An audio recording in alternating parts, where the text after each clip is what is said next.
someone to come into his company to hinder its growth. Changing the business industry and even the name of the company might have a negative impact, realistically speaking. As Heavenly Demon explained all of this, Ryu listened in silence. Heavenly Demon continued, "It's not that I don't believe that there can't be a skill that can show the future. If someone saw his company's future, and by following some steps, their company could grow easily, why would I say no to company growth? But there are too many enemies of Heavenly Demon, so it's very hard to believe what Ryu was saying." Then Heavenly Demon thanked Ryu for investing in his company and said they should talk again in their next meeting, as he had to attend another meeting. With this, Heavenly Demon concluded that the meeting ends here. As he stood up from his chair, Heavenly Demon apologized to Ryu, saying he really is sorry for not believing Ryu's word, and they would meet soon. But before he could say anything further, Ryu stopped him. Heavenly Demon, with a startled expression, asked Ryu if there was something more that Ryu had to say. Ryu,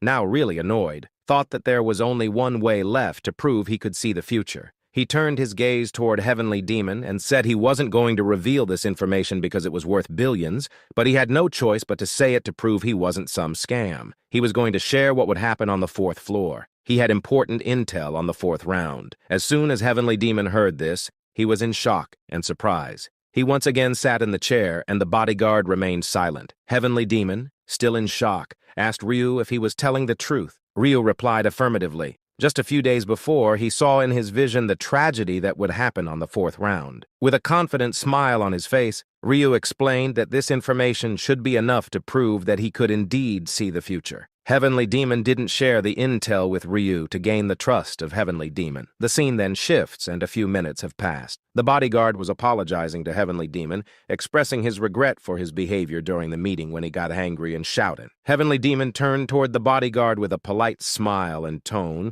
and said that it was fine, as he understood that the bodyguard did it because of Heavenly Demon, not because he wanted to. So, it was okay. Then the bodyguard, a little hesitantly, said to Heavenly Demon that he wanted to say something if Heavenly Demon didn't mind. Heavenly Demon said, "Feel free to tell anything you want to say." Bodyguard, looking a bit worried, said, "To be honest, I'm still suspicious of that man, Ryu. Being able to see the future is too overkill. If he really has the skill, he can live his life like a king. So why on earth would he come and invest all his money in Heavenly Demon's company and help them?" Heavenly Demon, with his hand on his chin sitting elegantly, said, "Ryu said he wanted to grow along with his company, so if his goal is to earn money, it's justifiable." The bodyguard spoke once again, saying, "Even though he has 280 billion won, that's an amount even 10 people can live their entire lives like kings, and the amount will not get finished. So why would he go to this extent of investing his money and getting into trouble by growing the company?" Heavenly Demon said that amount must not be enough for him, so he invested to grow his money. As we all know how greedy humans are. The bodyguard at this moment was determined to prove Ryu wrong and said, "Even that, it's too risky to trust that Ryu." Heavenly Demon replied that he totally agreed with what the bodyguard was saying, but if Ryu really can see the future, they have to do anything to get him on their team at all costs. While standing up from the chair, he explained to the naive bodyguard that thinking that if Ryu can really see the future, and if Ryu would give intel on every floor, it's just too much of a thing. Then, growing the company just by having Ryu with their company and their lives in future rounds will be more secure and safe. They could avoid future dangers. But the bodyguard, for God's sake, once again like a fucking tape recorder, asked, "Heavenly Demon, but still they are not sure if he really can see the future."